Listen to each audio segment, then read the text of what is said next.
Paul Rabelais. I want to talk about what is, a not uncommon set of circumstances around our office. I was working with a couple recently. They lived in South Louisiana, and like most of our clients do, and they really had three main objectives.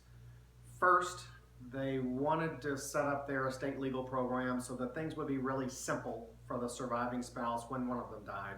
They wanted that surviving spouse to simply stay in control of everything, and they didn't want the surviving spouse to have to go through a bunch of court proceedings, and there was going to be enough to deal with aside from that. So one was make things easy for the surviving spouse.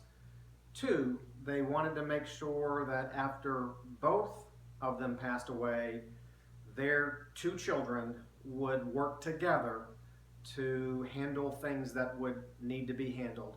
For example, if their house needed to be sold, or if they needed to deal with the stock portfolio, they wanted the two children to work together on everything. There also was a little side concern to that because the oldest of the two was not the biological child of the husband. So they wanted to make sure everything was set up so that those two children would be treated, exactly the same from start to finish. And then goal number three was they had some grandchildren. And when they came in, they had set up some accounts at the bank and had designated those POD, payable on death, to those grandchildren. But the problem with that is those grandchildren were not mature yet. There was some real financial responsibility issues that were going on with the grandchildren. So that couple didn't want, $100,000 more or less to be dumped into the laps of these grandchildren who were not capable of handling money. So after some discussion, we wound up, really accomplishing all of those objectives through setting up, for them, we set up what's called their revocable living trust. It was set up in a way so that things were titled in a way so that when one of them dies, really the surviving spouse doesn't even need to do anything. The surviving spouse just simply stays in control of the trust. There's no retitling, no probate, no succession. Nothing goes through the courts. Real simple. And then also their trust is set up so that after they both pass away, their two children will be the co-trustees, or their title will be Successor Co-Trustees, to be in charge after both of the parents pass away.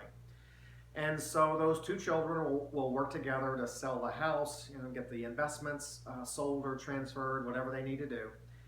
And then also in their trust, it's going to be designated that those particular accounts that are earmarked for the grandchildren are going to remain in trust. And the parents of those grandchildren will be the trustee of those trusts for the grandchildren. So each grandchild will have that account, $100,000 or so. It won't be lumped into the lap of the grandchild. It will be, after the grandparents die, it will be put into a trust for the benefit of the grandchild, but the parents of the grandchild will be the trustees. And the parents of the grandchildren, who are very responsible, can determine, what that money is used for the grandchildren, when the grandchildren get it. It can be used for the education, health needs that the grandchildren may have, but it won't cause harm to the grandchildren. The grandchildren won't have an opportunity to blow it or use it for the wrong reasons. So the couple felt real good about that overall structure. One, making things really simple for the surviving spouse. Two, making sure that both daughters work together. They didn't want to show any partiality.